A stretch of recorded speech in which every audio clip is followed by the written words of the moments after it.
Welcome to the TreppWire Podcast, the show where commercial real estate meets data and insights. This is our week in review for the week ending April 17th, 2026. I'm Haley Keene with Trepp, a data modeling and analytics firm for the CMBS, commercial real estate, and CLO markets. I'm with Lonnie Hendry, Chief Product Officer, and Stephen Bushbaum, Head of Applied Research and Analytics. This week's macro backdrop gave markets a lot to digest. March PPI came in hot enough to remind investors that inflation is still not fully behind us, with energy continuing to drive a lot of the pressure. That helped reinforce the idea that the Fed is not in a rush to cut rates. We also got a fresh round of bank earnings. The big banks generally posted solid results, helped by trading and market activity, but management commentary still struck a cautious tone around volatility, geopolitical risk, and the broader economic outlook. And on top of that, President Trump escalated his criticism of Fed Chair Jerome Powell, while Cleveland Fed President Beth Hammack said rates may need to stay on hold for quite some time. And in this week's episode, we'll also share a 101 on 1031 exchanges and dig into several of Trepp's latest CMBS trading alerts. So Stephen, as you look at this week's inflation data, bank earnings, and the latest Fed commentary, what do you think it all signals for financing conditions and the outlook for commercial real estate?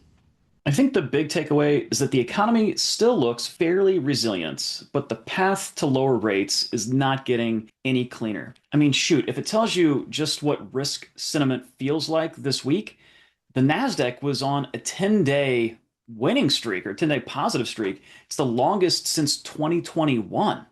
I mean, that's wild. So the momentum clearly has shifted back a little bit. Now, the PPI report was a reminder, like you said, that inflation has not fully gone away, and energy was driving that headline. So headline PPI increased 4% year over year. The consensus forecast was a 4.6% rise. So a pretty good surprise to the downside there. And month over month, it increased 0.5%. The forecast was for 1.1% increase. So again, coming in much cooler than what everybody was expecting. Core PPI, which feeds really more into the PCE index, core PPI came in at 3.8% year over year versus forecast of 4.2 and 1% increase month over month. Forecast was for a 0.4 increase. So the data was not alarming at all across the board, but still firm enough to support the idea that the Fed is definitely going to stay cautious and probably on hold for quite a while.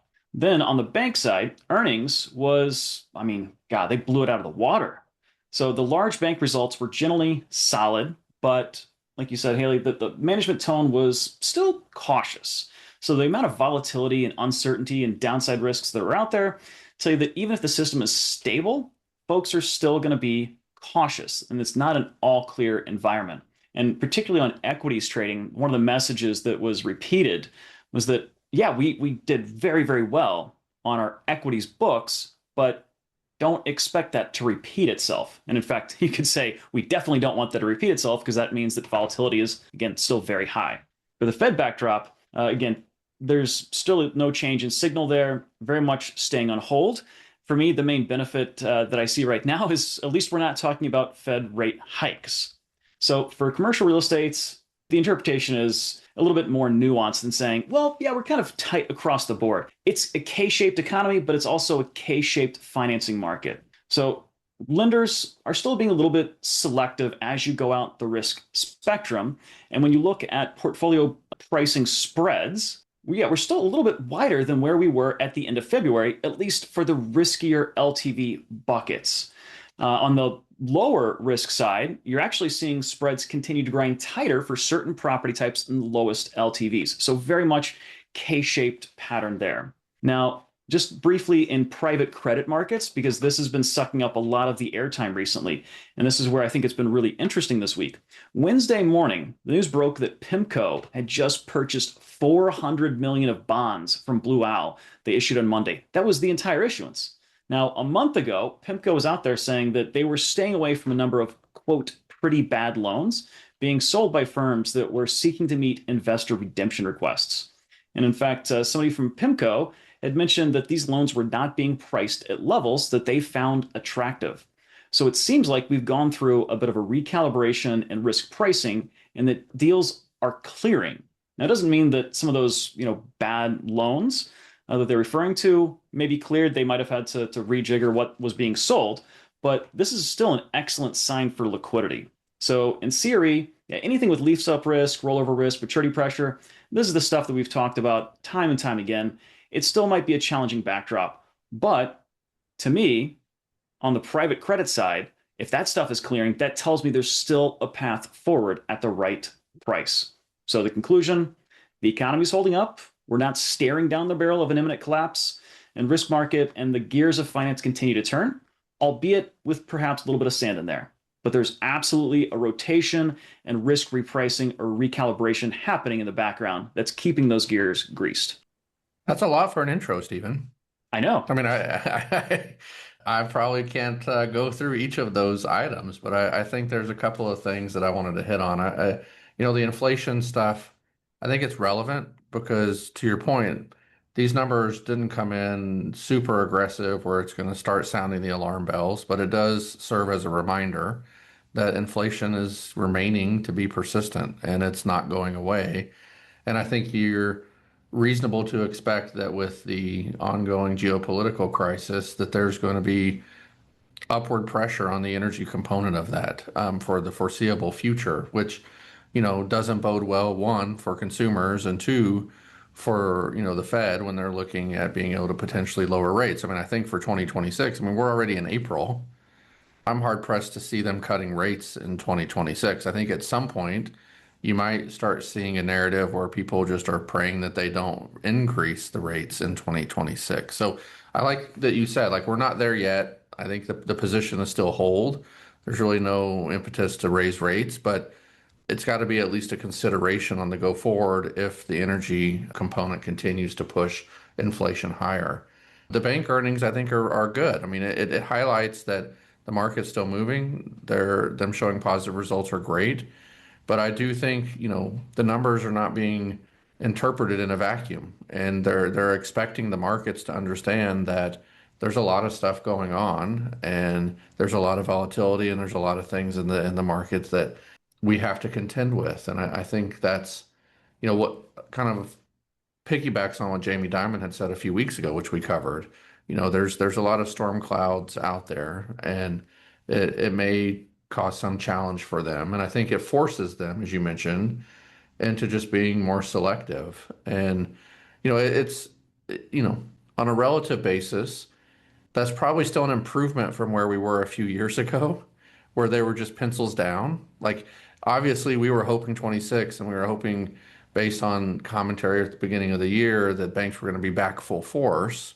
I think if I want to take the silver lining approach here, the fact that they're still active but being selective is still a net positive for the markets, and it's still a net positive for the industry. So, we'd love to get some of this, broader macro volatility under control so they could get back to being in full force. But I think with positive earnings and them still doing deals, even for the, higher end stuff, it's still a net positive for the marketplace. And, on the private credit, I think you're going to see this ebb and flow as markets kind of reprice. And as you mentioned here, I like how you said it's a recalibration in risk pricing. And ultimately, it just comes down to, is the price right?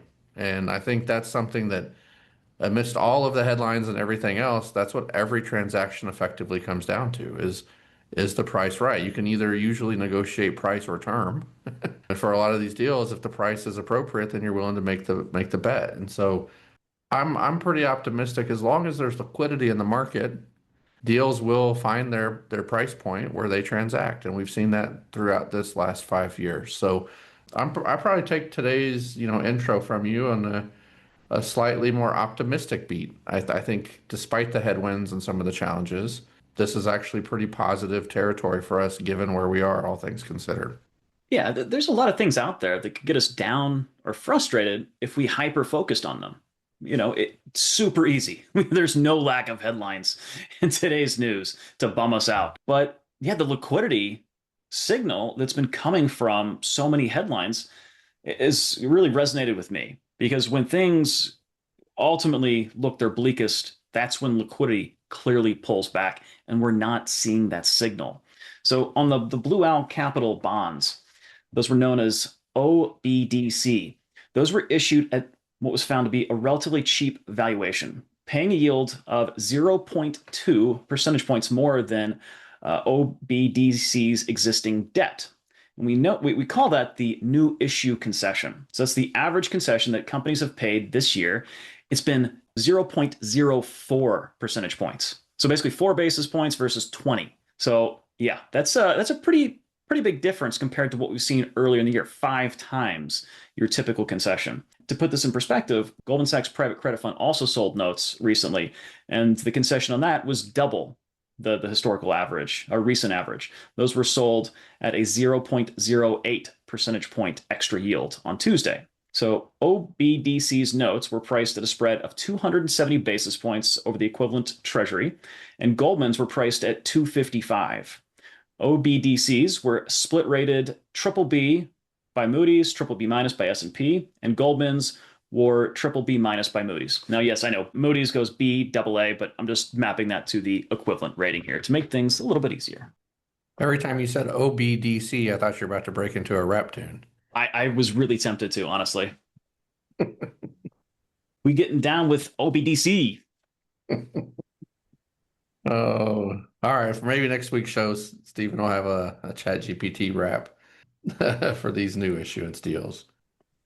So we haven't talked about the housing or residential market in a while, and this week we saw a headline that mortgage applications rise as rates fall to a 1-month low. So walk us through the latest mortgage rate data and any other happenings in the housing market. So it was really interesting this week, Stephen. Mortgage rates fell to the lowest level in a month.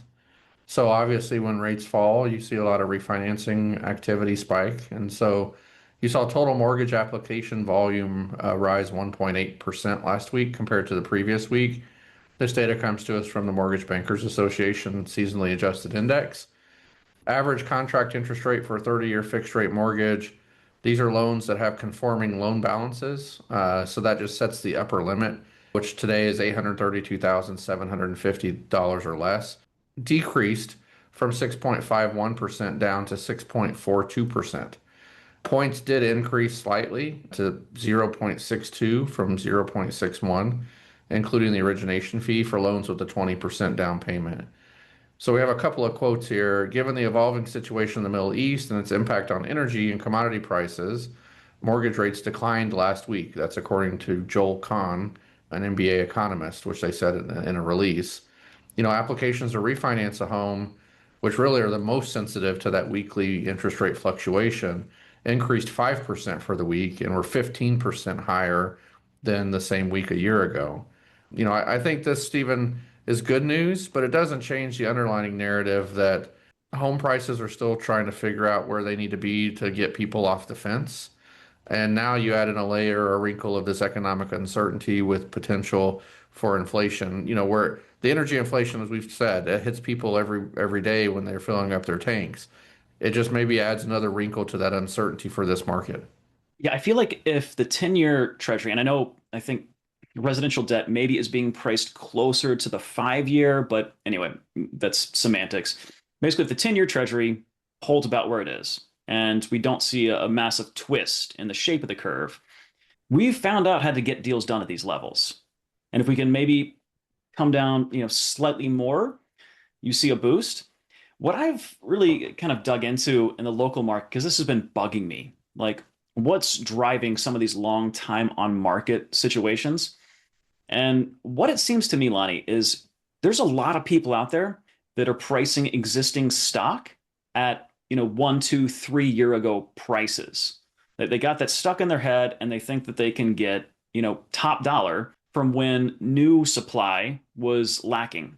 Problem is, you've had a massive amount of new supply stock come online and prices have calibrated.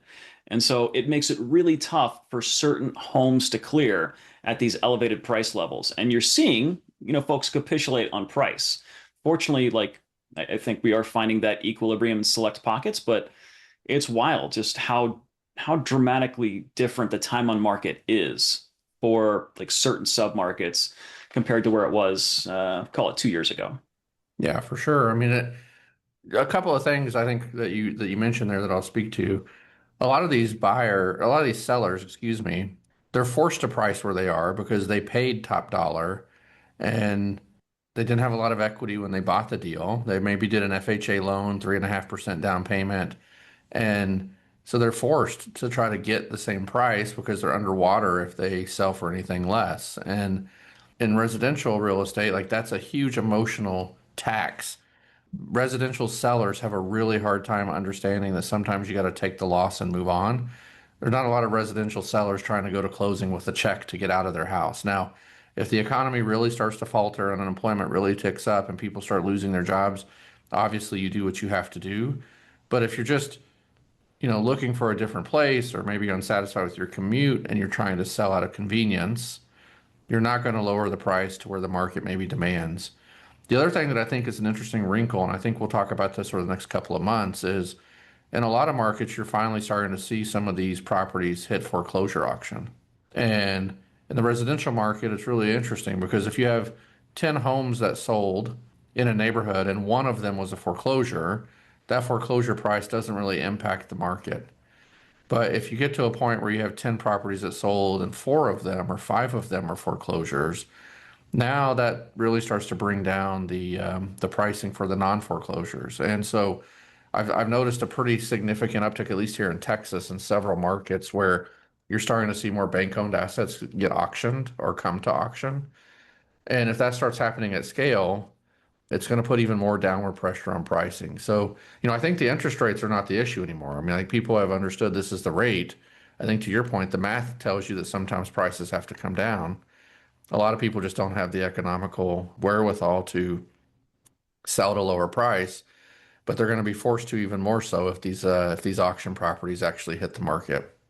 That's right. Yeah, and the homes that are clearing, like you mentioned, I've been following very closely the basis that, unfortunately, in Texas, you're a non-disclosure state. You don't get to see a lot of times those prices unless you have the, MLS subscription. But in a lot of other states where it is public disclosure, you can see the seller's basis. And people, like the buyers, are going, come on, man. Like, you can't price to 30% inflation on your purchase back in 22. Like, I'm not paying that.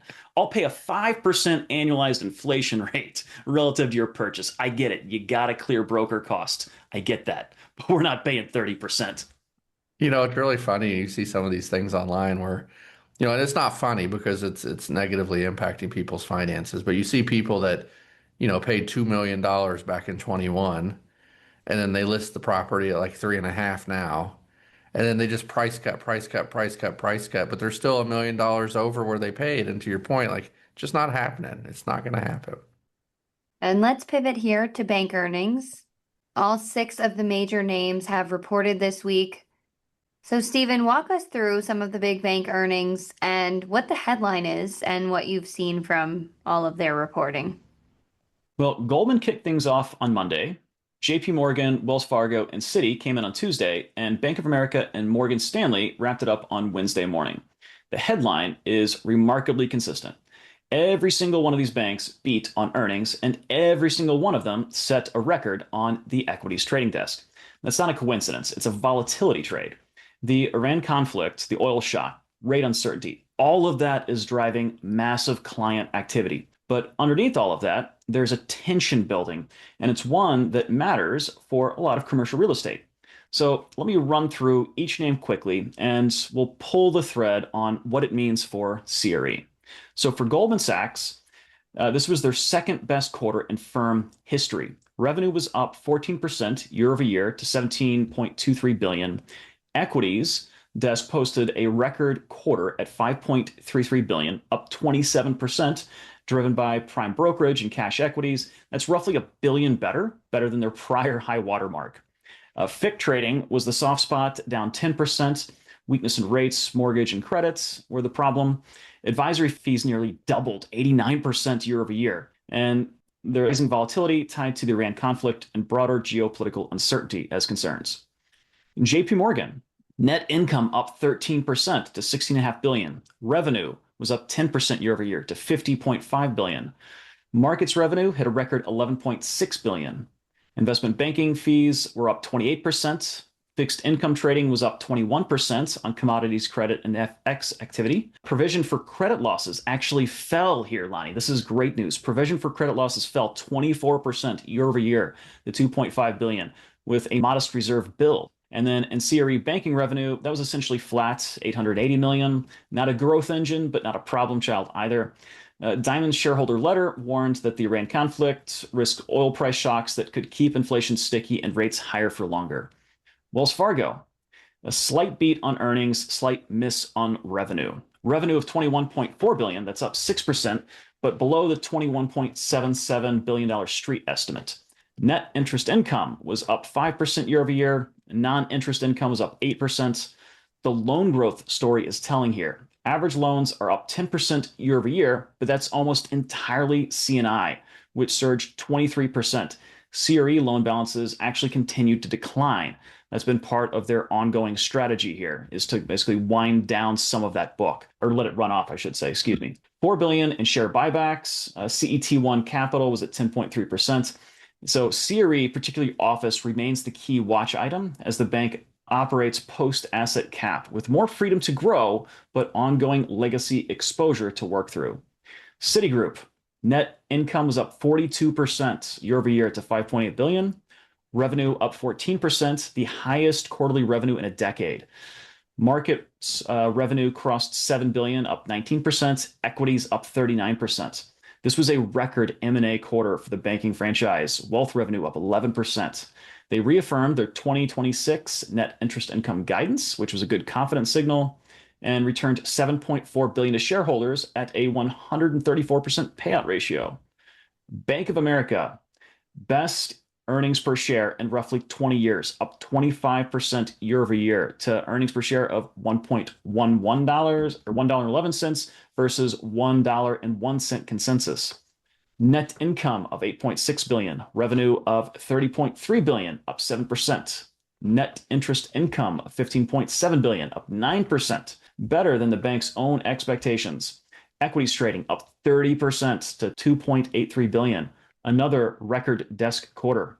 FICC trading was more muted, up just 2% to $3.5 billion. Provision for credit losses fell to $1.3 billion with a $72 million net reserve release, a notable shift from the builds that we've been seeing in recent quarters. And commercial reservable criticized exposure declined $3.3 billion year over year, and non-performing loans ticked down, suggesting the CRE workout cycle may be past its peak at Bank of America. Moynihan struck a measured tone, saying that there was strong momentum, but watchful of evolving risks. And finally, Morgan Stanley. Their net income was up 29% to $5.6 billion on record revenue of $20.6 billion. Their return on tangible common equity, or ROTCE, was 27.1%, which is exceptional profitability. For some context, return on tangible common equity strips out goodwill, since past acquisitions can distort profitability, and this provides a cleaner measure of management's efficiency in generating return from existing capital. So this is extremely good efficiency we're seeing from Morgan Stanley. Equities trading posted a record $5.15 billion, up 25%, led by prime brokerage and derivatives. Fixed income surged 29%, benefiting from energy market volatility and commodity flows. Investment banking fees were up 36% to $2.12 billion. Advisory nearly doubled. Wealth management hit a record, $8.52 billion in revenue with, get this, $118 billion in new assets. Investment management was the one soft spot, down 4% on lower carried interest from private funds. Expenses up 12%, including $178 million in severance charges as the firm trimmed headcount. So a lot of numbers. So this was a 6 for 6 beat, but a few things jump out. First, the trading and capital markets business was thriving in this environment. Every single one of these banks crushed it on equities trading this quarter. Volatility is a revenue engine for these firms. In the Iran conflict, oil shock, rate uncertainty, all of this was driving trading. The upside of dislocation for the Wall Street franchises. Second, credit quality is holding, and in some cases actually improving. Provisions were down at JP Morgan, Bank of America, and Citi, and Bank of America posting a net reserve release this quarter as it saw its commercial criticized exposure drop by over $3 billion year over year. None of these banks flagged a meaningful deterioration in their loan books, but the tone is cautious. Diamond's shareholder letter is a sign of that. And Moynihan, again, being watchful.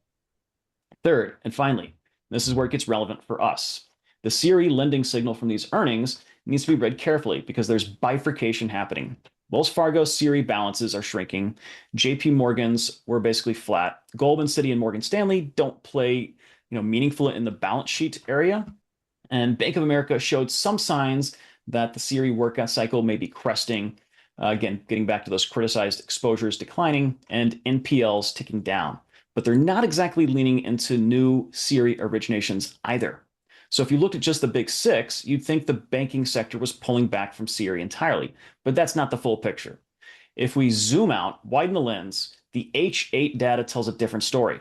Large banks, that's the 25 largest banks. Typically, that's roughly 100 or 150 billion in assets plus cohort. They've been pulling back from CRE pretty consistently, running about negative 3% year over year on average through the first quarter. But smaller banks have been growing their CRE books at roughly positive 3% over that same period. So what you're seeing is the bifurcation. The large banks are redeploying capital in C&I and trading. Smaller and regional banks are stepping in to fill that gap for CRE. So it's important because it reshapes the risk distribution as it concentrates CRE exposure in the institutions with, in some cases, less capacity to absorb losses if things get ugly. Again, we're not projecting it will. We're just saying this is a fact.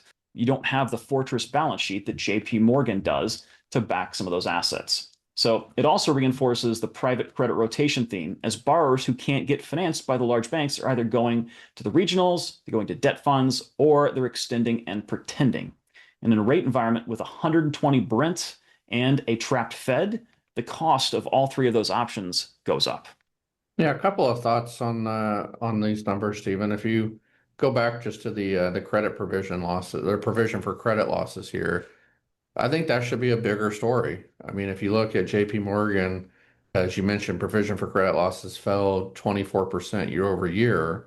And then if you look down at Bank of America, they fell to 1.3 billion with a $72 million net reserve release. Everyone was watching those figures every quarter when the market was going the other direction, because that was a pretty significant indicator of where we were. If you look at this now, I think it is a positive story, as we were kind of talking about on the lead in. Like they're not incurring the losses, they're not reserving for the losses because they have dealt with predominant number of the properties that were non-performing. And so I think that kind of gets lost because some of the headline earnings numbers are so good. But from a CRE perspective, even with the pullback that you mentioned, I think that's a pretty significant takeaway from these earnings reports. Absolutely. I'm right there with you. The Bank of America, I think, paints it beautifully. And, we've seen this in some of our taller consortium data as well. It feels very much like we're right at crest point and perhaps even past it for a lot of this stress. So if we can just calm down the financial markets frictions, we're spring loaded. I mean, the pent up demand is there and the economy is primed to thrive. But right now, we're still walking that knife edge with inflation breaking the backs of the lower end of the K-shaped economy and concerns about, does this start to become more of a growth engine issue than just an inflation issue? Yeah. One thing that you did mention here on Morgan Stanley, their expenses were up 12%, and you called out that there was 178 million in severance charges. They're not the only ones that have had positive financial results that are also trimming headcount.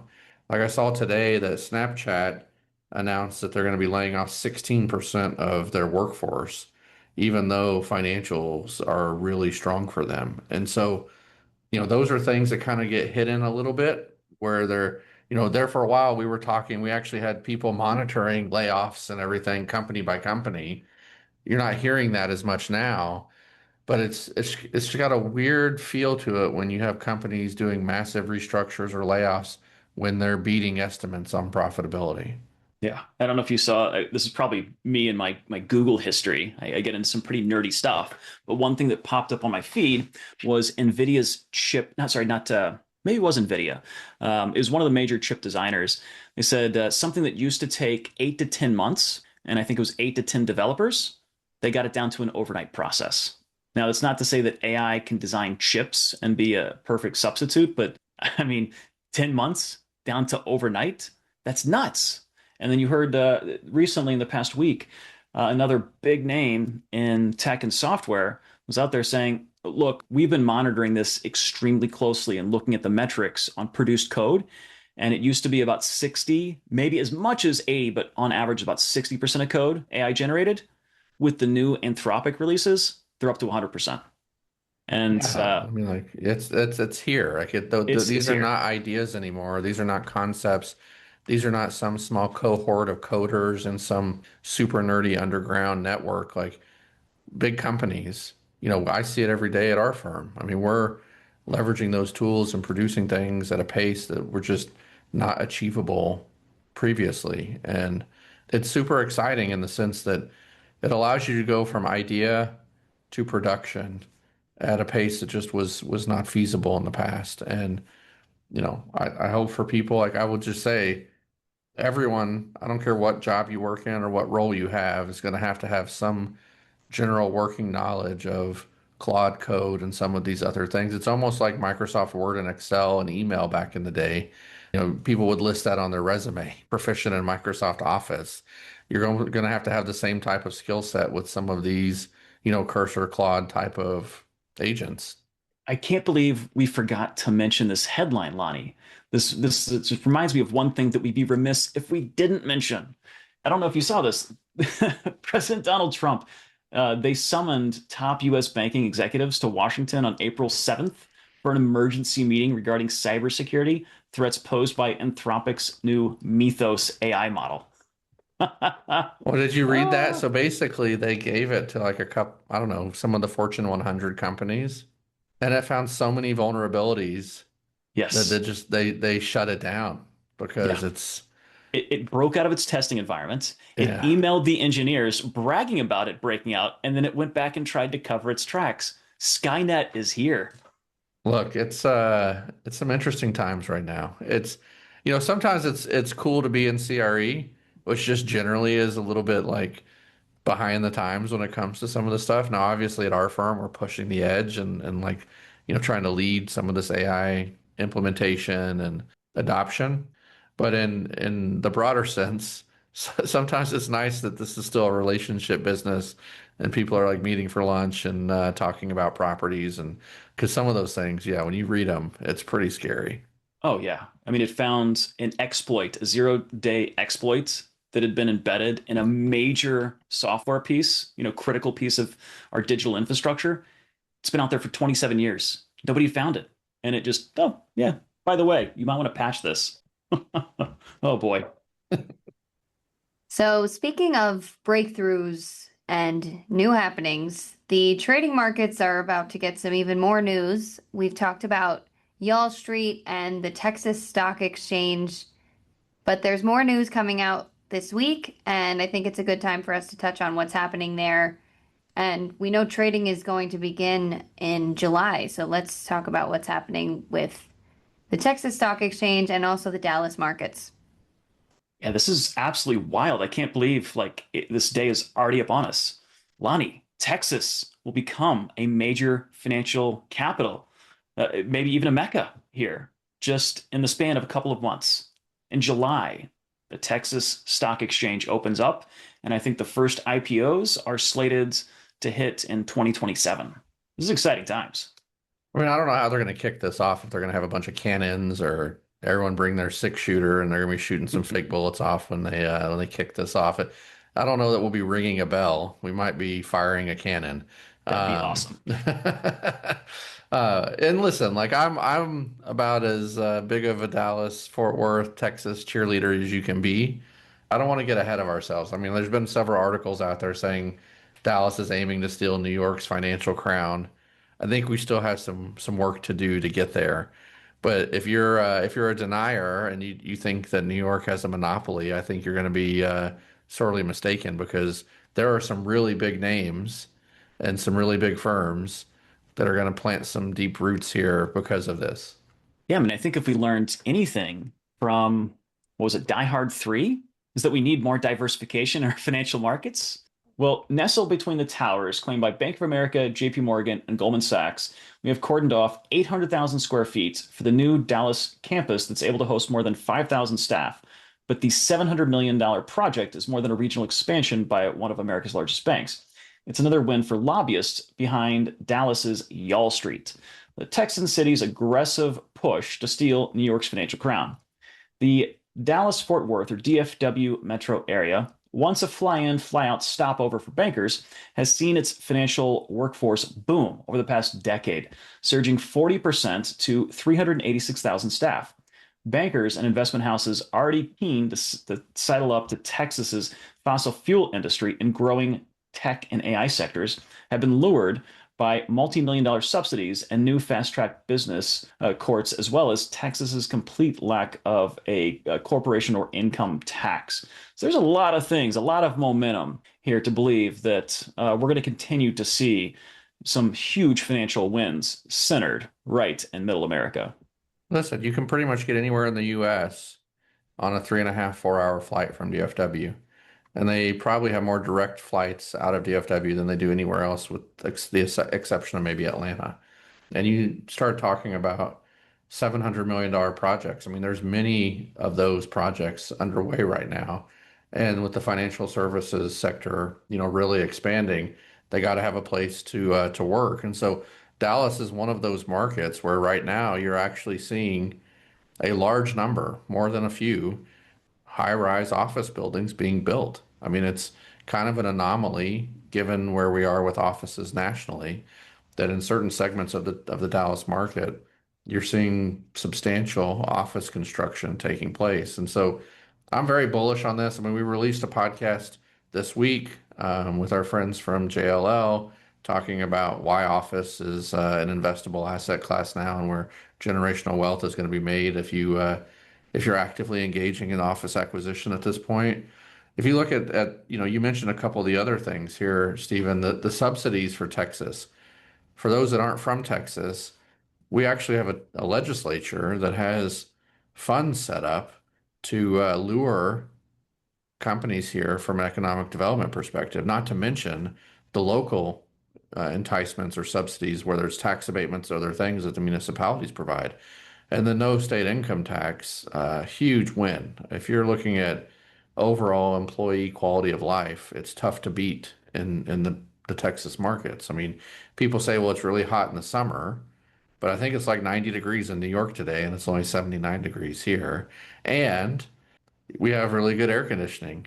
So, you deal with the summer, swim in your pool, hang out, get a nice tan, and keep almost all the money you make, and have affordable housing. So I think everyone on this podcast crew should consider coming down to the DF Dub, giving us a shout out. He's trying to sell us, Stephen. I know. I will visit, Lonnie, but I will be a Long Island, New Yorker forever. Sounds great, though. It's pretty awesome. But I will say, I mean, look, I get the best of both because I get to be in Manhattan quite a bit, but I'm not there enough to have to pay any of the taxes, and get to live in Texas where, listen, it's business friendly. And yeah, maybe I'll have to do a podcast recording in my cowboy hat. And when the Y'all Street opens, we'll have to go do a boots on the ground segment. Yeah, I mean, you said like it's that the heat, the humidity, it can be extreme, but it's tolerable. Now, we're not talking Houston here. Houston, I mean, for crying out loud, they have to pave using concrete instead of asphalt because the asphalt will melt in the summer. It's that rough. Listen, I offended some folks in Houston the last time we talked about this when I said that you sweat in the shower and you sweat in your car with the air conditioner on full blast. Houston is a great city. It has a lot of cultural aspects, great restaurants, great arts, museums, sports teams, really great place.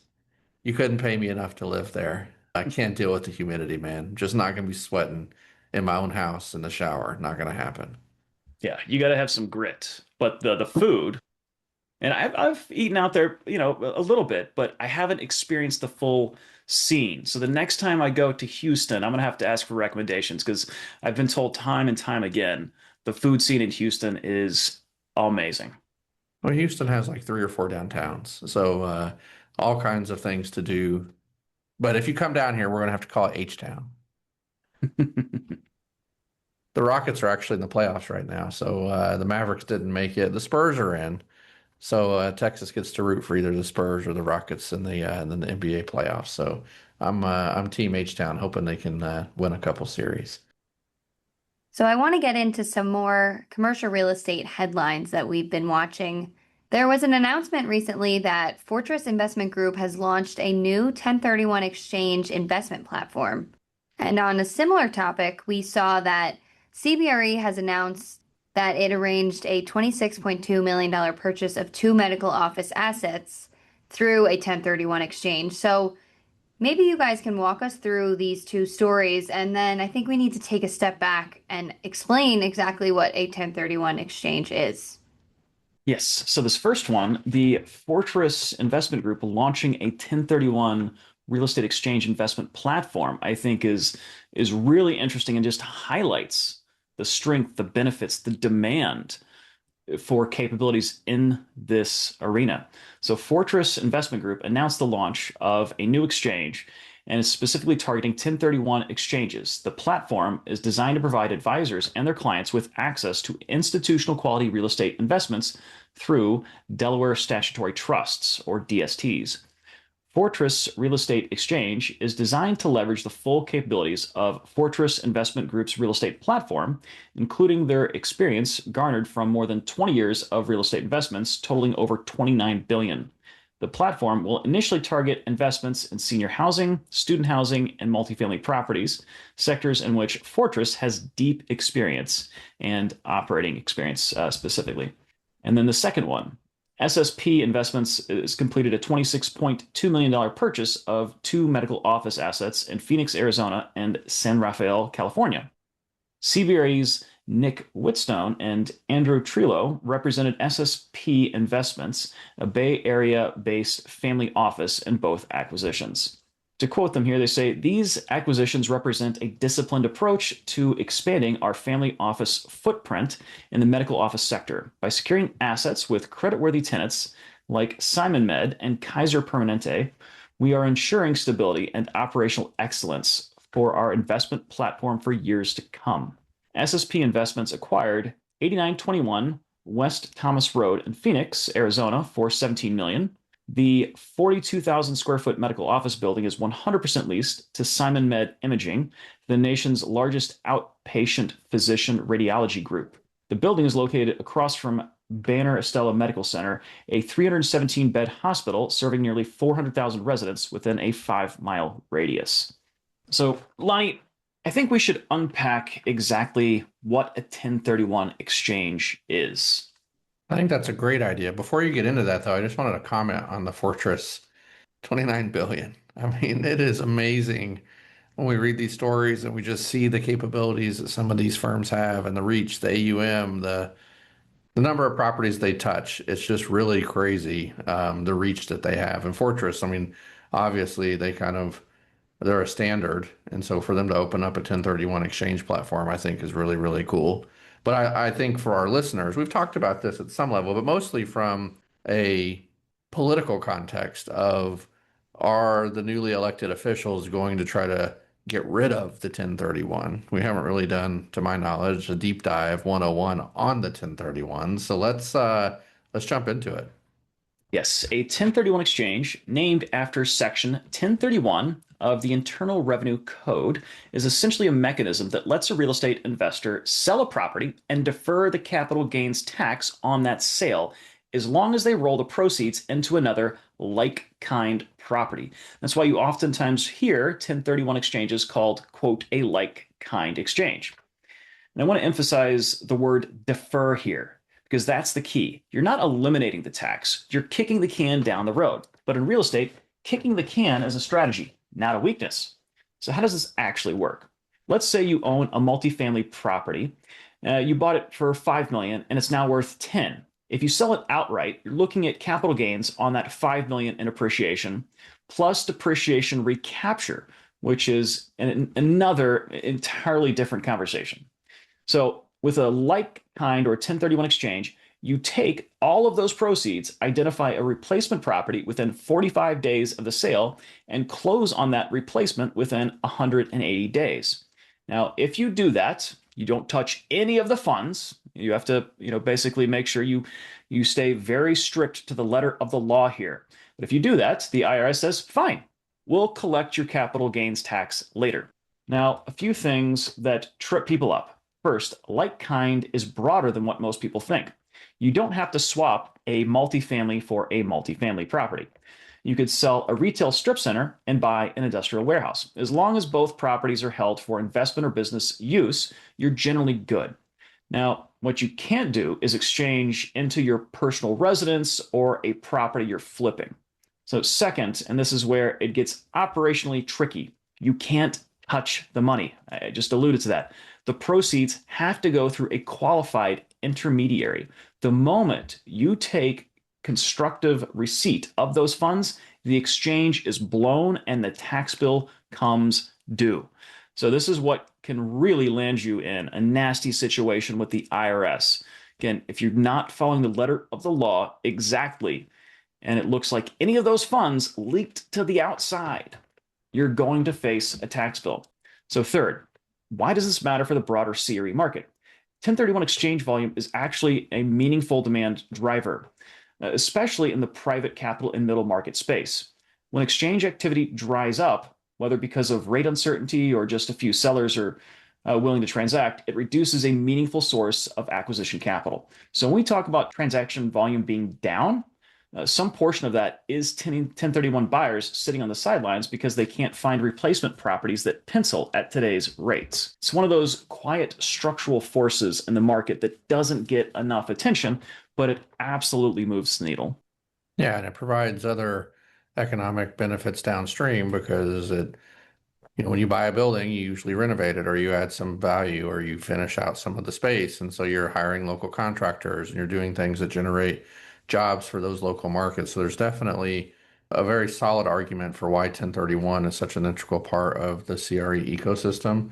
I think the qualified intermediary is a part that people a lot of times miss. They think, oh, if I just don't touch the money. Well, no, like you literally can't touch the money. Like it needs to be held in escrow effectively with what they call a QI or a qualified intermediary. And then the timing component adds some nuance to this too, because you have to identify, as you mentioned, in the first 45 days. If you don't do that, then it triggers, your inability to move forward. Then, and it's not like you're going to be able to identify 20 properties. I think there's like 3 property or something. It's been a while since I've looked at the details there, but it's a small number of properties you identify and then you have to transact. So that's why some people would argue from an investor perspective, 1031 is not a great deal. Yeah, you defer the capital gains. However, you pay a premium to acquire the new asset because you are under some form of duress, this instance mostly time driven. So there's some nuance to this. Now, what's really interesting, Stephen, and I think we could probably have someone on as a guest to maybe talk through this. Maybe our friend Barrett Lindbergh that does the opportunity zone investing, is opportunity zones effectively allow the same type of taking of capital gains and reinvesting, except at the end of the hold period. I think it's a 10-year period. If you have your capital gains invested in opportunity zone at 10 years, there are no taxes. Beautiful. So it would be very interesting just to kind of see, obviously the first couple of years after the opportunity zones were rolled out, there was a slow trickle of development projects and other things because people didn't fully understand. But now that people have executed on these, if you've seen, a material pullback in some of the 1031 and maybe more funds shifted towards the opportunity zone development.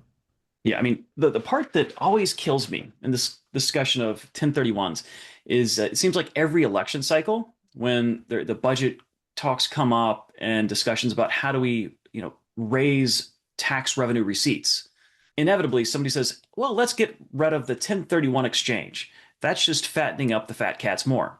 Well, if you think about this in the broader context, 1031 exchanges are critically important to our large real estate machine. And it's very expensive and difficult to transact. So when we maximize reinvestment proceeds, that's essentially maximizing the economic productivity. And importantly, it's allowing investors to rotate. Right? If you got rid of 1031 exchanges, I think you would be doing, it's really hard to measure this, but you would be doing dramatic harm to the real estate and specifically commercial real estate sectors, because you would basically destroy a massive amount of transaction volume. You would destroy a massive portion of portfolio turnover, and it's just not worth it. It's not worth it. I understand at some level the appeal of these folks of saying, if we get rid of the 1031 exchanges, here's how much tax revenue we'll raise.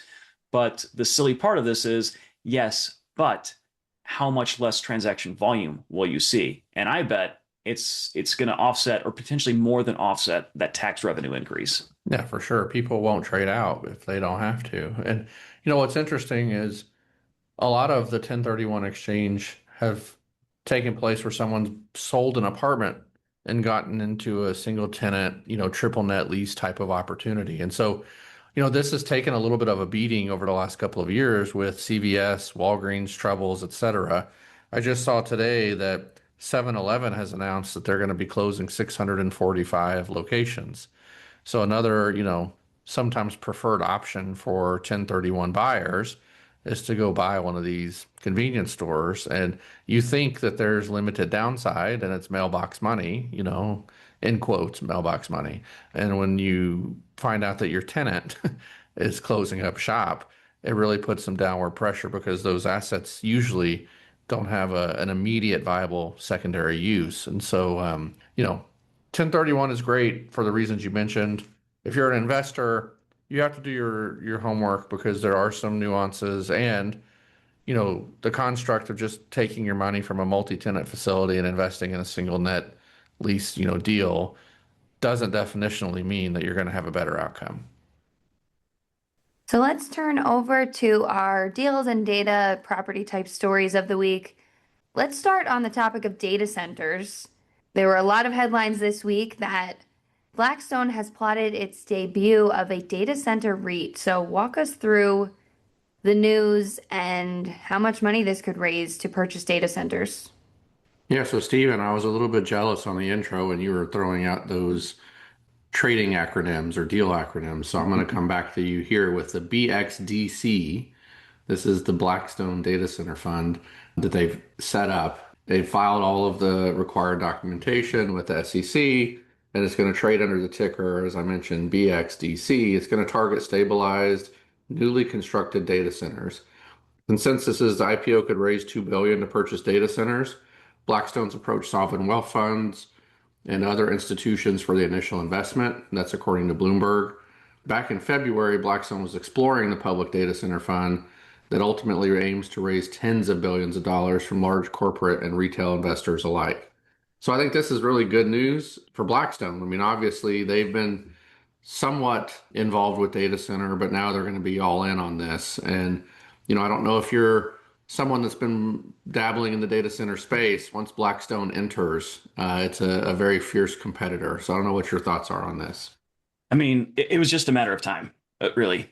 Truly, it is. Like, we kind of been focused purely on, initially, data centers getting built out of cash on hands. Then it moved to debt markets. Now, opening up to equity markets. This was the natural evolution in the space. So I'm excited to see, how this IPO goes, because gosh, I mean, just a couple of weeks ago, it sounded like IPOs in general were kind of on tenuous ground, being put on hold, or that the timing was being reconsidered.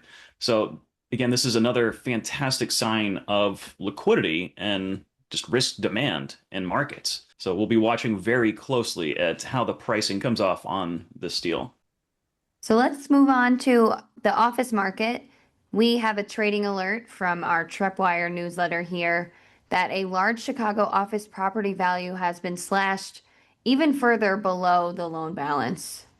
Yes, according to our updated April data here, the $536 million Aon Center loan was recently reappraised at a 20% reduction, and the collateral value now sits further below the outstanding loan balance. The asset was appraised at $824 million at securitization in 2018, and its value was first reduced below the outstanding loan balance in May of 2023 when it appraised at $414 million. The most recent appraisal, issued in September of 2025, but was just reported this past month, valued the property at $330.5 million. Now, we last mentioned this loan in a March 2026 edition of TreppWire when it transferred to special servicing for imminent monetary default after the borrower failed to make a required $2.5 million TILC reserve payment per amended loan terms. Additionally, although the note remains paid as agreed, the borrower also indicated it will be unable to retire the debt at its July 2026 maturity date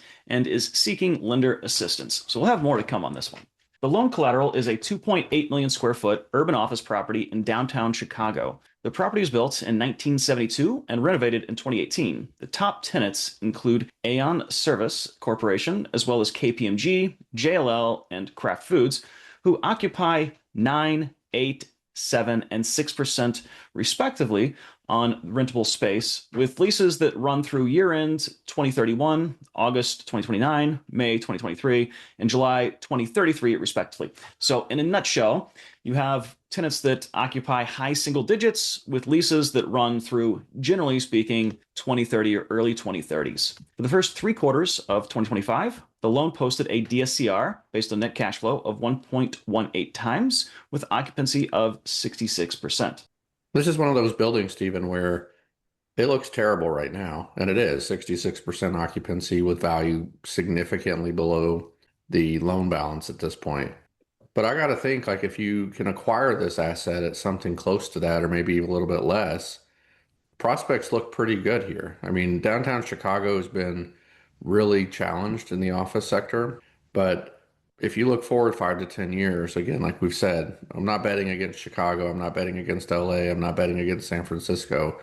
You know, this property, when it was valued at $824 million, nobody thought twice about that value at 2018 fell in line. So if you could acquire this asset in that $300 million range, prospects look pretty good for being able to reposition this and turn this back into something that's a stable, well-performing office building. Now, one thing I was talking with a student about this past week, we were on the topic of the retail apocalypse and some of these smaller format malls. We're talking like 400 to 800,000 square foot that were like 30 to 60% occupied, purchased at a super low basis, like 5 to 15 million, and they just kind of cash flow. I think this goes back to the Namdar Realty. Like they've done a fantastic, job in hitting, I'm guessing, like probably 20% plus IRR on some of these assets because they're getting them at such a low basis. Are we going to see something similar happen for a lot of these, office properties? They're going to trade at 70 to 80% value reduction. We're going to see these, large properties basically just chug along at 40 to 60% occupancy, but because they're at a super low basis? Or do you think the strategy will be for some of these truly to try and get them back to like 80% plus occupancy? Yeah, I mean, I think you're going to see a hybrid approach. I think for some of these markets that are not top tier long-term markets, the play will be buy them at a really cheap basis and operate them in cash flow, just like Namdar does in the mall space. But for markets like Chicago, LA, San Fran, I think the upside is too great. People will go in and put capital in because, look, Chicago is an interesting market in the sense that it's just been really hammered with kind of life safety, quality of life, crime issues, similar to what we saw in San Francisco. But what we've seen there is you get some elected officials that come in and clean that up, even if it's just nominally better, and people come back. And Chicago has too many things to offer downtown. I mean, it's a top 5 city, in my opinion, in terms of the downtown, aura that it has. It's a really great place, great tenants, great shopping, great food, great scenery. They just have to get some of that external stuff fixed. And once they do, I think you'll see that market come back with a vengeance because it's a top tier city. And so I think in that market, you'll see people actually put the money back to work, and you'll see them trying to come back with renovated, rent driving type of improvements that hopefully get these buildings back to shape. All right, so now let's turn over to a transaction we just recently saw in Midtown. Sovereign Partners and Hudson Point Capital are going to buy 575 Fifth Avenue for roughly $385 million. So this is the 40-story Midtown skyscraper, 575 Fifth Avenue. And Sovereign Partners and Hudson Capital are buying this from Beacon Capital Partners and MetLife. This news coming to us from Commercial Observer. Will Silverman and Gary Phillips at Eastdil Secured had been marketing the 544,000 square foot office building on the corner of East 47th Street and Fifth Avenue with a target price of at least $400 million. The exact purchase price could not be learned, but it's believed to be closer to $385 million that MetLife had paid to developer Fred Wilpons Sterling Equities for the property in 2005, according to sources close to the deal. The building was later divided into 4 condominium units in 2008. In 2015, MetLife sold a 50% stake to Beacon. The property's office portion, called Unit A, was reconfigured in 2015 to cover roughly 90% of the entire building, or around 504,000 square feet. Meanwhile, the retail units were also adjusted to account for roughly 40,000 square feet. Eastdil, which was recently acquired by Savills in a $1.1 billion deal, was initially hired to sell the building in 2022 without the retail space, but to no success. That's why the tower is now being sold along with the 40,000 square feet of retail space. Yeah, I think that's an interesting nuance here. The retail space on Fifth Ave is a nice sweetener. If you're buying it without the retail's way less attractive, but I think throwing that retail component in, especially at 40,000 square foot, makes this a much more viable purchase opportunity. Oh, absolutely. That is a prime retail corridor right there. Okay, so let's go back to Texas and look at the retail market. We had a trading alert this week. A Lubbock, Texas mall property value has been slashed below the loan balance following a loan extension. Yes, April remittance data indicated that the collateral backing the $200 million South Plains Mall loan was recently reappraised at a 69% reduction, and the collateral value now sits below the outstanding loan balance. The portfolio was appraised at $368 million at securitization in 2015, and this most recent appraisal cut the value to $114 million. We mentioned this loan in TreppWire in November 2025 when it transferred to special servicing for imminent balloon/maturity default. A forbearance and loan modification closed in February of 2026, extending the loan's maturity to November of 2029 and implementing updated terms, including a fresh equity contribution and the release of a former anchor box portion of the collateral. Special servicer commentary reports that the loan will remain cash managed and is considered to be in a rehab period. The loan collateral is a nearly 1.25 million square foot super regional mall in Lubbock, Texas. The property was constructed in 1972 and renovated in 2015. Following the forthcoming collateral release, top tenants will include JCPenney and Home Depot, whose leases count for 21% and 10% of rentable area and run through March of 28 and the end of 2040. Financials for the full year 2025 show that the loan posted a DSCR based on net cash flow of 1.98 times. Now, this is an interesting asset. I mean, I know where the Home Depot sits relative to this property, and I wouldn't call that one of the major anchors. I mean, Dillard's really was like one of the main pulls here. You also have a number of, I would say, like, really appealing restaurant tenants that almost act like anchors for this property. And keep in mind, Lubbock is about 5 hours from any other like major MSA. And so when you call this a super regional draw, it's no joke. Like, people will drive 2 hours to get to this mall because it's the closest mall. Now, fun little fact here, Lonnie. After the securitization market, or I should say when the securitization market got restarted after the 2008 crisis, the very first deal issued in 2010, the largest loan in that first post-GFC deal was the South Plains Mall. Yeah, this is an interesting one. We've been tracking this, as you mentioned, for a while. I think we mentioned this when they were attempting to close the modification back in February. And I'm with you. If you're a super regional mall, I don't think you want to be touting that Home Depot is your second largest anchor tenant, because that just highlights where it's at. I'm with you. I think there's some other more appealing tenants here that act as a draw. Home Depot is not synonymous with super regional mall activity. But yeah, look, this is an interesting property just because of the dynamics that you mentioned. It's one of one in a market that, you know, there's no competition. People have to go there. It was renovated about 10 or 11 years ago. It's probably due for some updating now.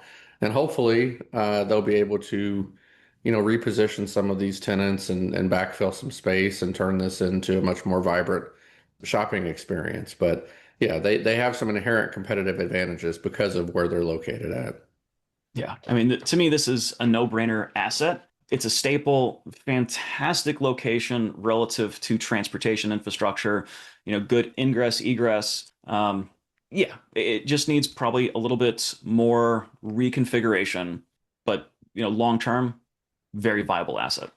Yeah, I agree. I will say though that they've definitely, with all of the other retail development in Lubbock, it definitely has put some downward pressure on the asset. So when this was built, and even as recently as maybe 10 years ago, this was the retail outlet for people in Lubbock. And as you know very well, I mean, they've exploded with, new retail developments. I mean, Lubbock has really grown significantly. The college has enrollment now that has exploded with NIL and everything that's happening there, and Cody Campbell's involvement. Like Lubbock has become the hot place, and which is kind of funny to say out loud, but it's true. And there's been a lot of capital flowing into retail development outside of the mall, the traditional retail here. So I'm with you. I think this is still a mainstay. It's a staple, but there's definitely increased competition, not at a mall to mall level, obviously, but some of these new retailers that are popping up are definitely probably located a little closer to the rooftops than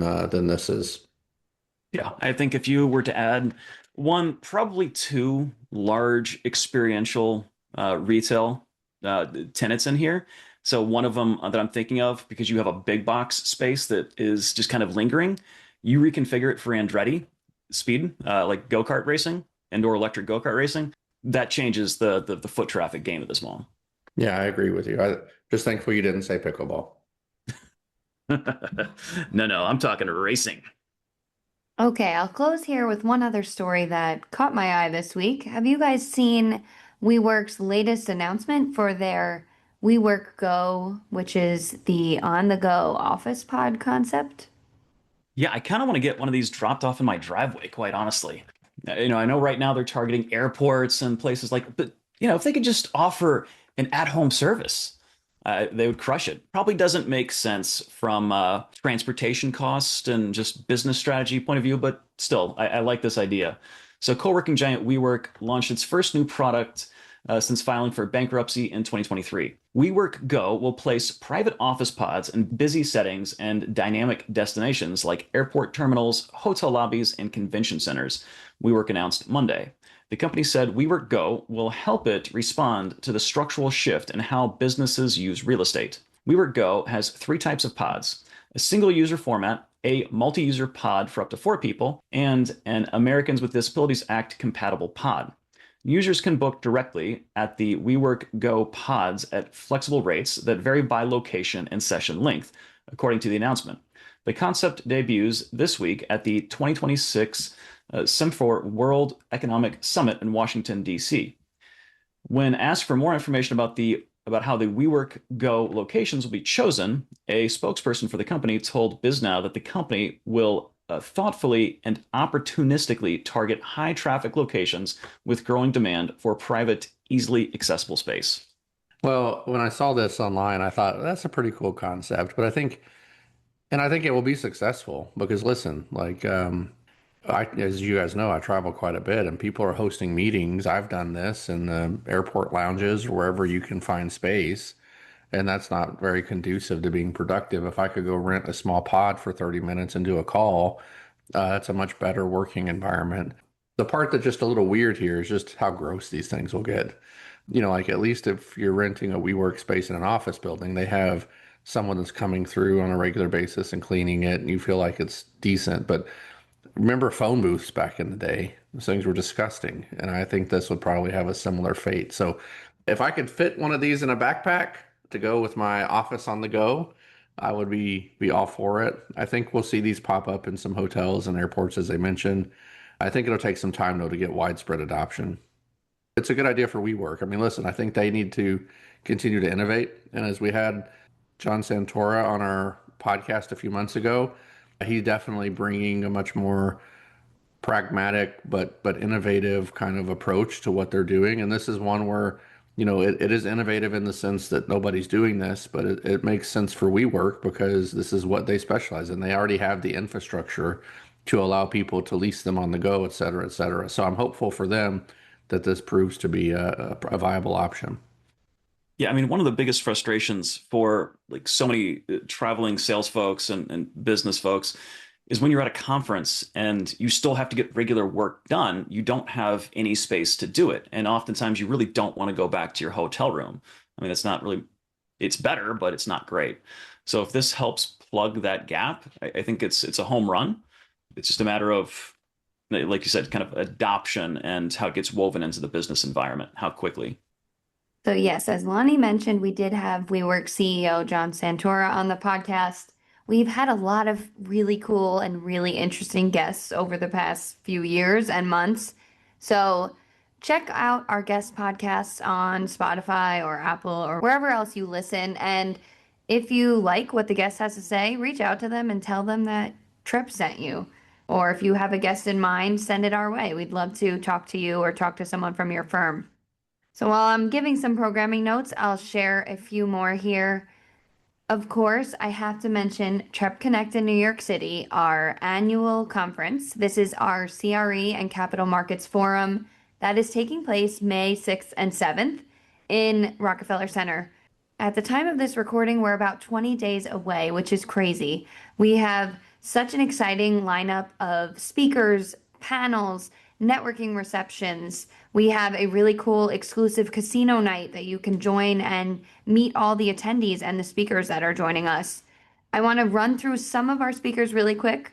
We have a lot, but you will hear some really exciting names and firms on this list. And if you haven't gotten your ticket yet, there's still time to do so. Reach out to us. We'd love to make it work for you or your team to join us. Speaking this year, we have leaders from RXR, Trimont, Manulife, Prime Finance, Madison Realty Capital, BlackRock, Tanger, Marcus & Millichap, Hodes Wheel and Associates, Stifel, Derby Lane, Newmark, BMO Capital Markets, Oxford Economics, Cushman & Wakefield, Byline Bank, First Financial Network, the Federal Reserve Bank of New York, Aimbridge Hospitality, Voya, JLL, PwC, Berkadia, Houlihan Lokey, and Academy Securities. Such a great lineup of speakers. Reach out to us, podcast@trepp.com. We're so excited to meet so many of you there and host everyone. So still time to sign up for that. We also have our Market Pulse webinar coming up this month, Thursday, April 30th at 2 p.m. Eastern. Stephen and Lonnie will be talking about CMBS maturity outcomes, an overview of retail, and digging into geopolitical risk and the impact on commercial real estate. So check out our Market Pulse webinar. You can find that on our LinkedIn, our X page, our website, or reach out to us at podcast@trepp.com. And turning to shout outs, Jake C. loves the podcast and listens to it every week and was thinking about coming to Trepp Connect, so we can't wait to see you there. Sang K reached out to us and said they're a big fan of the podcast and was looking to have us come speak at their real estate appraisal review meeting. So we're excited to find some time and make sure we can come and talk to your real estate credit team and share our insights with your group. That's something that our experts do across the country. If you have an internal meeting or an external meeting and you're looking for some Trepp data in the room or some insights from our experts, Lonnie, Stephen, and so many other people on our staff, reach out to us. We'd love to work that out with you and come visit your offices. Alex R. loves the podcast and said it has become their Monday routine. Emily B. asked to be signed up for the latest webinar. Scott B. caught our old podcast episode with Samir Tejpal and said he's looking forward to hearing him speak again at Trepp Connect. Tommy P. is a big fan of the pod and is interested in some of our AI offerings. And Peyton L. is finalizing their travel plans to come to New York next month and loves the podcast and can't wait to meet us in person. We also heard from Slater L., who said he's made it part of his everyday morning routine to listen to the podcast on his drive into work.